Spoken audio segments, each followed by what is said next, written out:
one thing where I'm going to really criticise the food industry, and I do rant to our clients about this all the time, is when microwaves were only in 30% of homes in my childhood, loads and loads of people brought out microwave meals, okay, which was absolutely signified as such.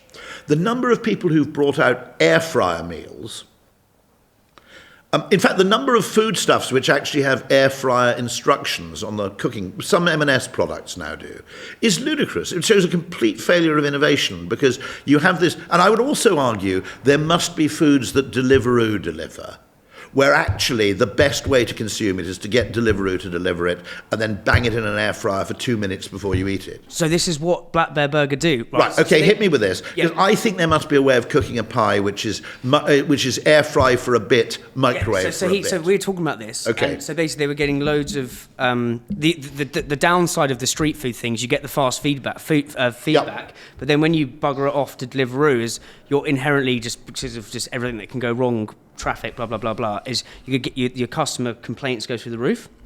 So what happened is their burgers, people eating their burgers, like these burgers are absolutely delicious. The burger's great, but the chips are fucked. The chips come soggy. Yes. You have them in the restaurant, they're crispy.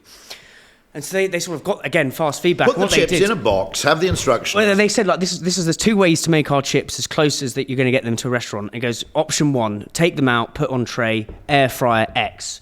Yes. So they don't say microwave. They say don't put in the microwave. No. And they say,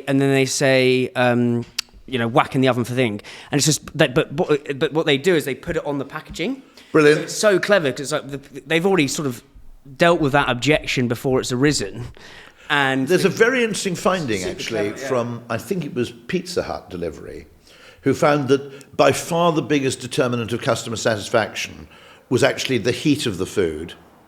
How hot the pizza was actually a bigger determinant of satisfaction than how tasty it was. And so, people obviously have some sort of delivery heuristic, which is, or takeaway heuristic, which is this is really hot, so it's great. So therefore, you have a huge opportunity, I think, to hugely reduce customer dissatisfaction with delivery. And the air fryer is your friend, because unlike an oven, it doesn't take 20 minutes to heat up. Yeah. And actually, it also is very, very good in the sense that it crisps things and heats the outside, whereas a microwave tends to heat things from the inside out. Because, of course, the middle of something is more insulated.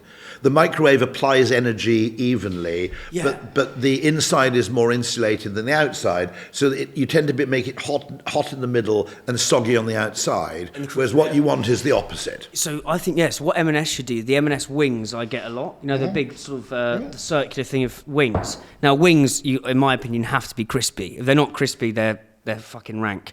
But if you were to say put these in the air fryer, because I sometimes whack them in the oven and they're just not. You don't. No. It's almost like the air fryer needs to be called the crispifier or something like that. They shouldn't have called it the air fryer because it's nothing to do with frying. Yeah. But it's worth noting, of course, they were massive in Asia, where frying is cooking. Okay, I mean, a lot of Asian households wouldn't have an oven in the sense that we do. Yeah.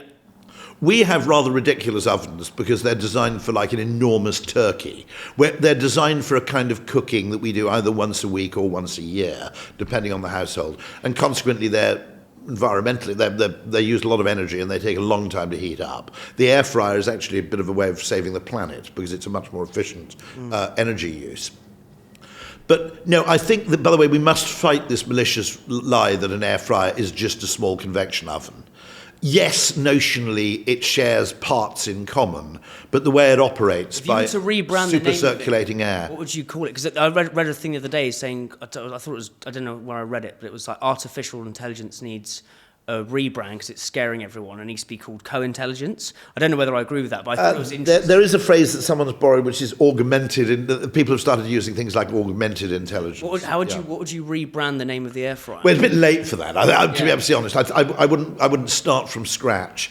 But I was conscious of the fact, and I used to say this to air fryer manufacturers, look, when I go into a shop, the air fryers are always placed in the kind of cookery section in the same place as the deep fat fryers, which is a complete mistake because the kind of people who would buy an air fryer would probably not want to buy a deep fat fryer and wouldn't be in that section of the supermarket to begin with. That's the context again, and that was a bad context. Yeah. And the word fryer effectively, to the kind of bourgeois middle class, suggested a kind of food they didn't eat. It lowers their By status. the way, everybody loves fried food. Yeah. Who was it who made the brilliant observation? It might have been Nassim Taleb. No, it was Rob Henderson who said that rich people's food looks better than it tastes, and poor people's food tastes better than it looks. Oh, yes. So good.